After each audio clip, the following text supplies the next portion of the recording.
하브루타의 이해와 배경, 그리고 발전 과정을 살펴보겠습니다. 여러분, 안녕하세요. 오늘 우리는 유대인들의 전통적 학습법인 하브루타에 대해 알아보려고 합니다. 하브루타는 최근 한국을 포함한 전 세계 교육계에서 주목받고 있는 학습법인데요. 오늘은 이 하브루타의 역사적 배경과 발전 과정, 그리고 핵심 원리에 대해 말씀드리겠습니다. 먼저 하브루타의 의미부터 살펴보겠습니다. 하브루타 또는 는 아람어 하베르에서 유래했는데요. 이는 친구 또는 동반자라는 뜻을 가지고 있습니다. 유대교 전통에서 하브루타는 짝을 이루어 토라와 탈무드를 학습하는 방법을 의미합니다. 이 학습법의 핵심은 무엇일까요? 두 명이 짝을 이루어 서로 질문하고 대화하고 토론하며 텍스트를 깊이 이해해 나가는 과정입니다. 여기서 중요한 점은 단순히 지식을 전달하는 것이 아니라 대화를 통한 공동 탐구와 진리 발견을 목적으로 한다는 것입니다. 하브루타의 역사적 배경을 살펴보겠습니다.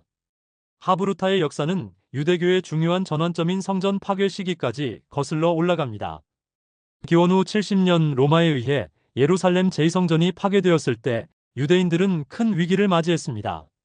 성전 중심의 제사 신앙을 더 이상 유지할 수 없게 된 유대인들은 어떻게 했을까요? 그들은 토라 중심의 학습 신앙으로 전환하게 됩니다. 이 시기에 예시바라는 유대교 학습기관이 발전하였고, 여기서 하브루타 학습법이 체계화되기 시작했습니다. 랍비 아키바와 같은 초기 탈무드 학자들은 질문과 토론을 통한 학습의 중요성을 강조했는데요. 이것이 하브루타의 기초가 되었습니다. 탈무드에는 매우 인상적인 표현이 등장합니다. 하브루타 오미투타라는 말인데요. 이는 짝과 함께 공부하거나 아니면 죽음을 택하라는 뜻입니다. 물론 이는 과장된 표현이지만 유대인들이 하브루타 학습을 얼마나 중요하게 여겼는지를 잘 보여주는 말이라고 할 수 있습니다. 다음은 하브루타의 발전 과정을 살펴보겠습니다. 하브루타는 어떻게 발전해 왔을까요? 시대별로 나누어 살펴보겠습니다. 중세시대 500년부터 1500년. 중세시대에는 유럽과 중동 지역의 유대인 공동체에서 하브루타 전통이 이어졌습니다. 특히 스페인의 황금기인 950년부터 1200년 동안 마이모니데스와 같은 학자들은 비판적 사고와 질문의 중요성을 강조하며 하브루타 학습을 발전시켰습니다. 이 시기의 중요한 인물로 랍비 슐로모 이츠하키, 줄여서 라쉬라고 불리는 학자가 있습니다.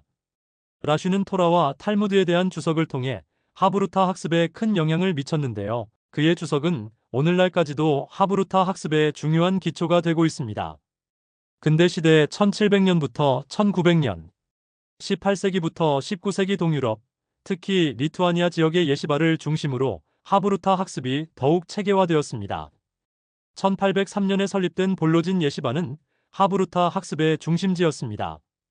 이곳의 설립자인 랍비 하임 볼로진은 하루 종일 진행되는 하브루타 학습 시스템을 확립했는데요. 이는 현대 예시바의 모델이 되었습니다. 이 시기에는 필풀이라는 심층적 분석 방법이 발전했습니다. 필풀은 텍스트 내의 모순점을 찾아 깊이 토론하는 방식으로 하브루타 학습의 핵심 방법론이 되었습니다. 이 방법은 비판적 사고와 논리적 추론 능력을 크게 향상시켰습니다. 현대의 하브루타 20세기 이후, 2차 세계대전 이후 미국과 이스라엘에서 하브루타 학습이 재조명되었습니다. 특히 이스라엘의 예루살렘과 브네이 브라크의 예시바, 그리고 미국 뉴욕의 레이크우드 예시바는 하브루타 학습의 중심지로 자리 잡았습니다. 1990년대부터는 학술적인 관심도 높아졌는데요. 하버드 대학의 교육학자 바리 홀츠와 제프리 스테이버의 연구를 통해 하브루타의 교육적 가치가 학술적으로 입증되기 시작했습니다. 이들은 하브루타가 비판적 사고력, 의사소통 능력, 그리고 공동체 의식을 기르는 데 효과적임을 밝혔습니다. 하브루타의 핵심 원리를 살펴보겠습니다. 하브루타의 핵심 원리는 무엇일까요? 크게 네 가지로 나누어 설명드리겠습니다. 첫째, 질문 중심 학습입니다. 하브루타에서는 답보다 질문이 중요합니다. 탈무드에는 배우는 자는 부끄러워해서는 안 된다라는 가르침이 있는데요. 이는 질문하는 것을 장려하는 문화를 보여줍니다. 아무리 기본적인 질문이라도 부끄러워하지 말고 물어보라는 의미입니다. 둘째, 능동적 대화입니다. 하브루타는 단순한 암기나 수동적 학습이 아닙니다. 적극적인 대화와 토론을 통해 학습이 이루어집니다. 이는 현대 교육에서 강조하는 능동적 학습의 원형이라고 볼 수 있습니다. 셋째, 다양한 관점 존중입니다. 하브루타에서는 마을 로켓이라 불리는 건설적 논쟁을 중요시합니다. 다양한 해석을 존중하고 서로 다른 의견을 병렬적으로 배치하는 것이 특징입니다. 탈무드 자체가 서로 다른 랍비들의 의견을 병렬적으로 기록하여 다양성을 인정하고 있습니다. 넷째, 텍스트와 삶의 연결입니다. 하브루타에서는 학습이 단순한 지식 습득에 그치지 않고 삶에 적용하는 것을 목표로 합니다. 탈무드의 중요한 것은 학습이 아니라 행동이다라는 가르침이 이를 잘 보여줍니다. 현대 교육에서의 하브루타 적용.